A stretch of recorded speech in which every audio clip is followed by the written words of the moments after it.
So, hello everybody and welcome to a new video. I'm very excited to be making this video today. I have a very special book to cover. It is the true account of the events of the film Lawrence of Arabia. If you haven't seen the movie, please schedule 4 hours somewhere into your weekly schedule and watch the film. But this book is the true account of what happened during the Arab Revolt of the First World War. Hence, the book is called Revolt in the Desert by T.E. Lawrence. T.E. Lawrence being the famous Lawrence of Arabia. Now,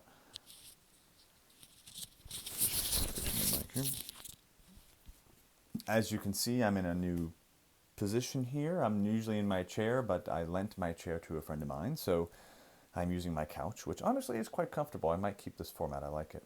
But anyway, back to the book. I purchased this book from an antique bookstore when I was in London. Over a month ago, I went to London to visit a friend of mine. And while I was there, I frequented some antique bookstores. And I found the historical section, and to be quite honest with you, I was kind of looking for this book. And as soon as I saw it, I immediately took it off the shelf, took it to the counter, and I said, I'm going to buy this. And then I looked around some more and, just perused what other options were available, but I knew I was going to buy this book because I love this story. I am a huge fan is not the word I want to use, but I'm a huge lover of Middle Eastern culture, and the events during the Arab Revolt are very, very pivotal to the modern landscape of Arab-speaking countries and so on and so forth.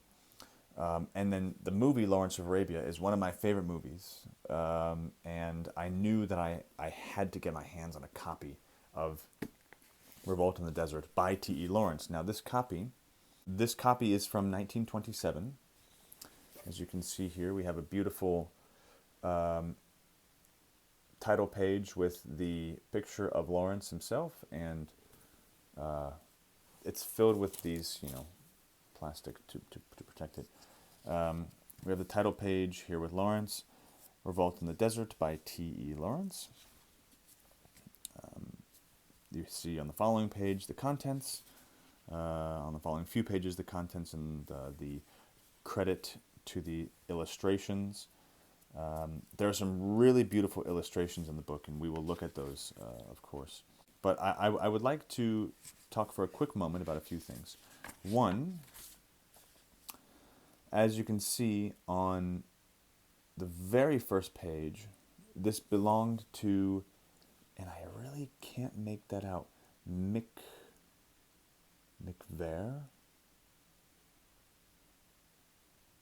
Oh, I really don't know. But it's from 1927, 5th edition. And so, this is quite a piece of history, this book. This book, Revolt in the Desert, was the first published telling of Lawrence's adventures while working for the British Army, supporting the Arab Revolt in Arabia against the Turks in the First World War. He later released a longer edition that included a lot, I think, quoting him twice as much information as what's in this book. So this is a more condensed telling of what happened, and the publisher, I think, required him to condense it down a bit. But I think due to the success of this book, he later released a more detailed version. Not to say that this is not detailed. This book has a lot of detail, a lot of things, and we'll talk about that. So yes. First off, talking about the book itself, just like in the Notre Dame video, I want to talk about the book, and then I'll talk about the differences between the movie and the book itself. So, starting off, on the... what page is this? On page 7, we see a publisher's note. I will read it for you. It seems necessary to explain that the spelling of Arabic names throughout this book varies according to the whim of the author. The publisher's proofreader objected strongly to the apparent inconsistencies which he found, and a long and entertaining correspondence ensued between author and publisher. The author's attitude can best be judged from the following extracts, which show questions and answers in parallel columns. And what follows are excerpts from the correspondence between the publisher and Lawrence, showing Lawrence's kind of whimsical nature regarding his interpretation of Arabic names. So, for example, the first part it says, not very helpfully perhaps, Arabic names won't go into English exactly, for their consonants are not the same as ours, and their vowels, like ours, vary from district to district. There are some scientific terms of transliteration helpful to people who know enough Arabic not to need helping, but a washout for the world. I spell my names anyhow to show what rot the systems are. So he's kind of taking the piss out of the situation, translating Arabic to English. The following one, Jeddah and Jitta are used impartially throughout. Intentional? Lawrence's response, rather. The second one, Bir Wahida, was Bir Wahidi. Why not? All one place. So he tends to have you can take a look at the following page, and you can pause the video to read. It's very funny. And Lawrence maintains this kind of playful energy throughout the book. Talking about the book itself, the individual pages are, they have large margins, large writing. It's not difficult to read. We'll talk about the content later, but throughout the book there are several scattered portraits of some of the important characters in the book, and the portraits are just wonderful. They add such vivacity to the story. For example, and they have different styles too. So you can see here some are more like a painting, some are more like a sketch artist. It really differs depending on the artist, because there were different artists who were contracted for making these portraits. I particularly like the portrait of King Faisal. I feel like it captures his princeliness, and quite interestingly, they did a very good job with Alec Guinness in the film. He looks kind of like him. It's quite astounding. Yeah. So another interesting part about the book itself is that if you look in the back, it has a very handy map that shows the path Lawrence took during his exploits in the Arab Revolt. As indicated by the map, the general direction of some of the journeys in this book is indicated in red. The railway, the Hejaz Railway, is the thick black line connecting Medina and Damascus.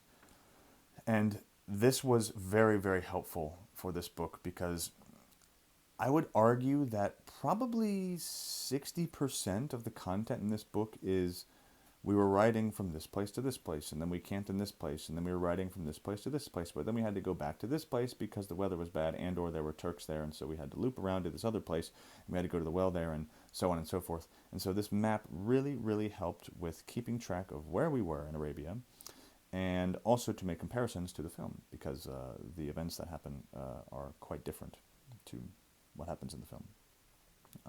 But it's a beautiful map.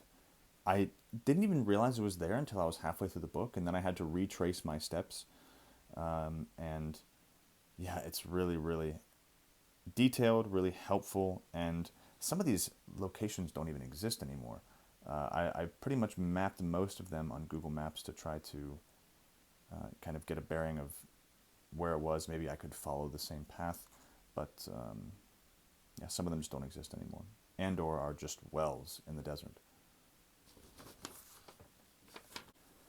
So the book itself, the cover is nothing spectacular, but just the content of this book and owning this copy, it's such a piece of history that I'm so happy I own. This is, it's up there with my Notre Dame book. It's really an impressive just work of art, and as a big fan of the movie, like I said, owning the real story, according to Lawrence, is something very special, and I have grown as a person because of this book. So let's talk about the content of the book and the story. So I want to talk about a few things. First, I want to talk about Lawrence's portrayal. So in the movie, Lawrence is portrayed as a whimsical, kind of clumsy, but in an adventurous kind of way. Um,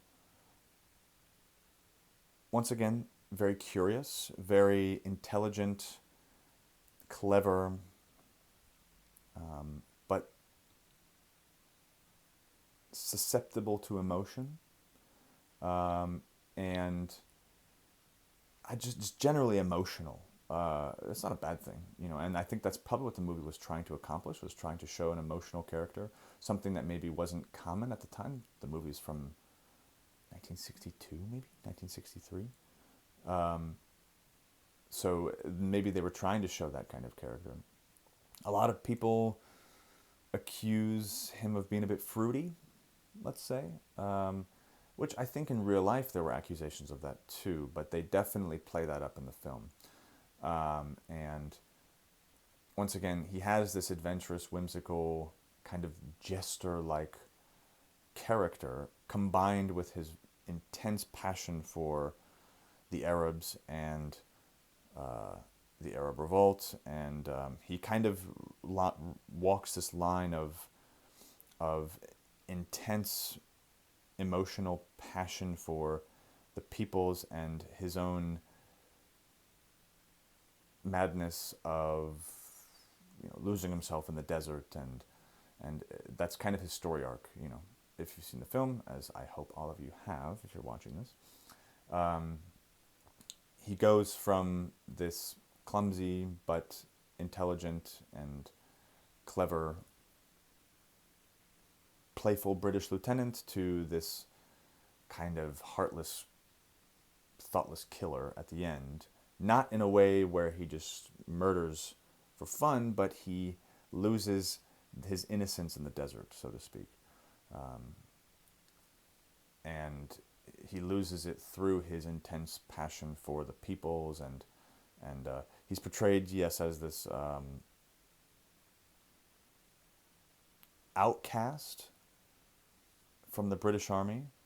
That's a huge part of his character in the film, is that he doesn't belong in the British Army. Uh, they view him as an outsider for the most part. Even the generals, General Allenby, and I don't even think Dryden is mentioned in the book. Regardless, and then we're talking about the film. General Allenby, even though Allenby uses him to accomplish his goal in Damascus, of reaching Damascus, sorry, and they do have a kind of back and forth relationship, he's still seen as an outcast at the end of the film from all the Brits. He doesn't belong with the Brits, he doesn't belong with the Arabs, so he kind of doesn't belong anywhere, and it's kind of a tragic ending. Let's talk about how Lawrence portrays himself in the book. Now, it's written from a first-person perspective, so this is him. This is his words and his perspective. So the portrayal of him is not so much from an outsider perspective, but it's how he views the world. So it's interesting to have that comparison. However, based off of what I've read, the real T.E. Lawrence seems to be less of this reckless adventurer hell-bent on freeing a culture of its oppression, and more of an intelligent British Army officer who aims to help the Arabs through the achievement of his military orders. Book Lawrence is definitely well aware. There's no general disconnect between him and the British Army. In fact, whereas in the film he is sometimes accompanied with British officers who typically make remarks like, "Oh, these savages, they cannot, do this, that, and the other." In the book, he's often accompanied by several British officers who are fully trained in Arabic, fully trained in the cultures. They keep up with him through his exploits and his missions and orders, and they work together very cooperatively. And they are just as essential to the Arab revolt as Lawrence himself. I think Lawrence just happened to find himself as a figurehead, a representative of the British involvement in the Arab revolt. So he became the celebrity, so to speak. But there were several British officers who played a vitally important role as well in the Arab revolt, just like Lawrence did. Lawrence was, so to speak, just one of the first to get it rolling, which is also not entirely true, but we'll get there. In addition to that, as I said, he is not treated as an outsider by the brass, meaning the British generals. There is a British general, I cannot remember his name, who initially is involved in the creation of the Arab revolt with the king in Mecca, Faisal's father. But he is quickly replaced just due to the motions of the army. He's replaced by Allenby, General Allenby. And General Allenby is not this kind of... I actually like General Allenby's portrayal in the film. I think it's somewhat true to the real Allenby, except for the deception behind the scenes with Dryden. There are generally no politics in the book. It's purely Lawrence's exploits. So the politics in the film very well could be representative of things that happened. Regardless, the relationship between Allenby and Lawrence and just the British Army and Lawrence is much closer and much more efficient. They coordinate attacks, they coordinate missions, they coordinate troop movements. Lawrence was kind of the representative of the Arab army under Prince Faisal. And so he coordinated with British officers how they would dismantle the Turkish grip on Arabia. Not that it was strong, but they just had to do it, So throughout the entire book, there is a lengthy correspondence between Lawrence accompanying British officers like Brighton and I think there's one called Moore, who played a vital role in all of this. And like I said, the correspondence exists between Lawrence and the British military. One commonality that the movie and book share is the commentary on the Arabs. I think the book does it a little bit more over the head with its commentary. However, the same general message is there. It's done differently. And as I said with the Hunchback of Notre Dame film and the book, I think changes to a story for the film format are perfectly justified. And I think the changes made for the film to represent these perspectives are justified. For example, in the book, Lawrence talks a lot about the tribal differences among the Arabs.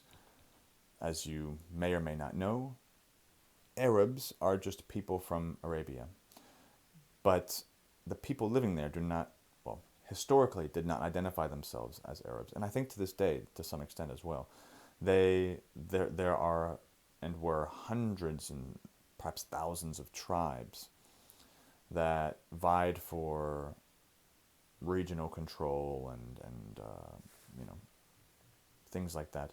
The Arab tribes during the Arab Revolt were typically Bedouins, so nomadic tribes, and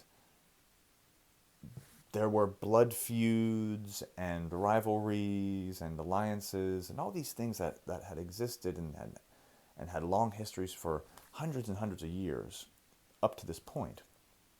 And Lawrence really makes a point to highlight the difficulties that existed between all these tribes working together to achieve a common goal.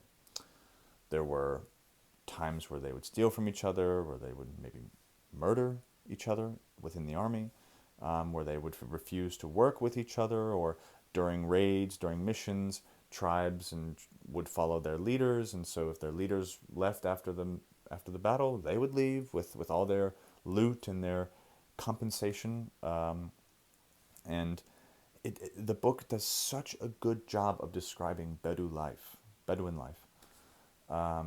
that it really made the film not as exciting for me, because in the film it does talk about this. It does highlight these things. For example, after the train raid, when the tribes leave, or when we see Auda Abutai speaking with Sharif Ali about the Harith and the Hawitat, and you know, we see the rivalries in the film, and those are my favorite parts of the film.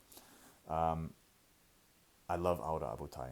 He's my favorite character in the film and in the book, and he's really not that much different between the two. I know book and film Auda are controversial topics among especially Arabs in Jordan. That's where Auda is from, modern day Jordan. And they don't exactly appreciate his representation of being focused on gold and loot. I didn't know the guy, you know, it is what it is. But regardless, he's still my favorite character because of his passion, because of, his, I am Auda Butai, I love his character. I generally like characters who are loud, big, bombastic. So the film, as I said, does a good job of discussing those tribal differences, showing them a little bit here and there, but not to the depth that the book does. And I really could go on for hours. I won't, don't worry. But I really could go on for hours about the tribal differences highlighted in the book. In addition, the movie, as I said before, it kind of speed runs the events in the book, and especially the arc with Lawrence of, him going through these emotional events and becoming this heartless killer at the end. That doesn't happen in the book, and in the movie there are only 2 or 3 train raids, where, Jesus, the second half of the book is just train raids, and it's some really, really interesting events, things happening in the modern day Golan Heights and kind of southwestern Syria, and all train raids in that area, coordinating with the British as they're moving up through Palestine and trying to take Jerusalem, and while the Lawrence and the Arab Revolt are working on surrounding Dera and cutting off train lines and things like that. It's really, really tactical. It deals with a lot of strategy, and I enjoyed it because of that. And it really goes into the army logistics, how the Arab army conducted themselves, how they fought, what kind of tactics they used and when and where they would get British reinforcements, the politics between the Arabs and the British brass trying to coordinate these supply shipments. Not the most interesting to everybody, but to me, I really liked it. A few things about the movie and the book that are the same. The massacre of the Turks, that, according to Lawrence in the book, that did happen. The massacre after the Turks raided a village, and Talal running, screaming, Talal, Talal, and they gun him down, and then all the Arabs run and just massacre all the Turks. According to Lawrence, that does happen. He makes a point, however, if we compare with the film, he makes a point that that was the only time during the entirety of the Arab Revolt where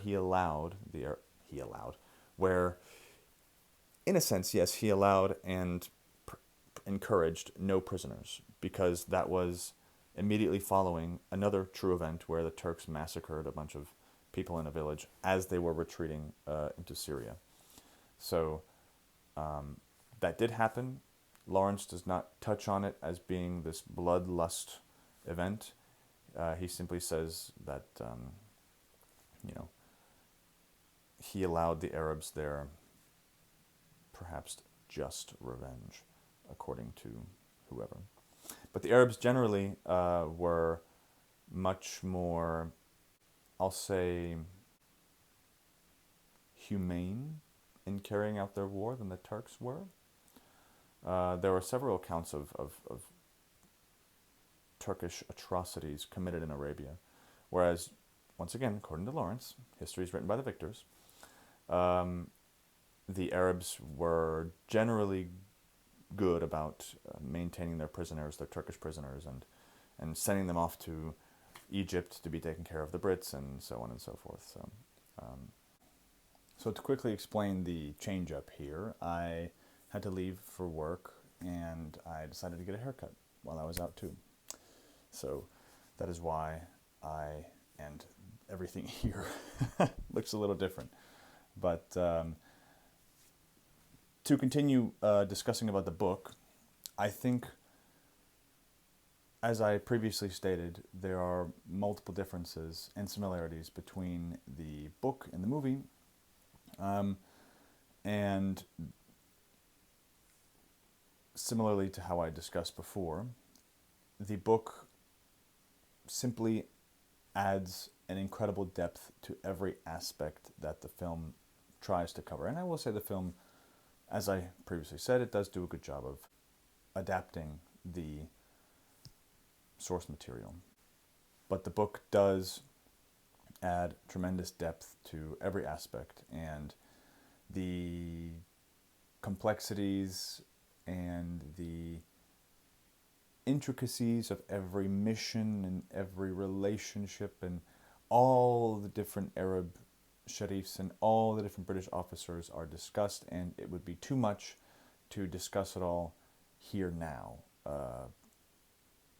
But it does exist, and it adds so many layers to the story when you read the book. One final difference between the book and the movie is the ending. So the film ends, as I said before, on a kind of tragic note where the Arabs have made it to Damascus, but they are mismanaging the situation. The Turkish prisoners are not being taken care of. There are problems with the water supply and which tribe is taking care of which service, and there's a lot of infighting. And it alludes to the fact that the Arabs need the British, and therefore it's the colonizers in the end who win. You know, it's a social commentary. While that may be the case, historically speaking, I have not done enough primary source reading on that. I can tell you from Lawrence's perspective that it ends on a rather hopeful note. Lawrence does discuss the cooperation between the Arab tribes to get the services and the utilities of the cities up and running. He doesn't mention too much of it being a real problem, he does discuss a little bit. This is the final chapter and it's very short. He discussed a little bit about the, some a few difficulties that they experience, but it's not this kind of dismal display that the film shows. For example, then sanitation. The streets were full of debris of the broken army, derelict cars and carts and cars, baggage, material, corpses. Typhus, dysentery, and pellagra were rife among the Turks, and sufferers had died in every shadow along the line of the march. So the Turks are in a rough situation. Nuri is a Arab sharif, prepared scavenger gangs to make a first clearing of the pestilent roads and open places, and rationed out his doctors among the hospitals with promises of drugs and food the next day if any could be found. So it takes a very direct approach to how things were handled, whereas the film adds emotion and this sort of narrative to it. The fire brigade, the local engines had been smashed by the Germans. Mechanics were cried for, and trained men pressed into service, sent down to circumscribe the flames. And the prisons, wardens had vanished, and so he talks about how the Arabs kind of, given the terrible situation Damascus was in once they had taken it, they kind of made do with what they had. So the book does end on a rather touching note. After discussing just the various problems that Damascus had once the Arabs arrived and took over, and how they attempted to solve them in the moment, Lawrence retires to his room, and these are the final words of the book. Later, I was sitting alone in my room, working and thinking out as firm a way as the turbulent memories of the day allowed, when the mueddins began to send their call of the last prayer through the moist night over the illuminations of the feasting city. One, with a ringing voice of special sweetness, cried into my window from a near mosque. I found myself involuntarily distinguishing his words.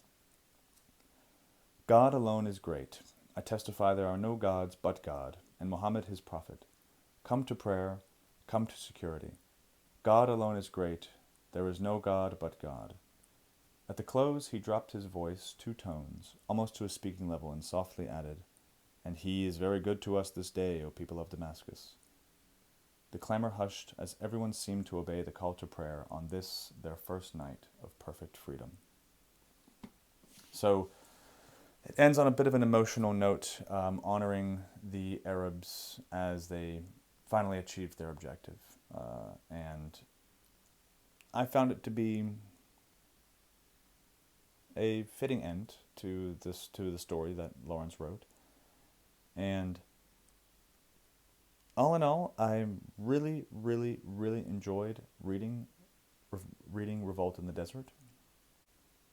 I would recommend it to anybody who has a slight interest in Middle Eastern history, and especially in the events of Lawrence of Arabia, the film, and British involvement in the Middle East and things like that.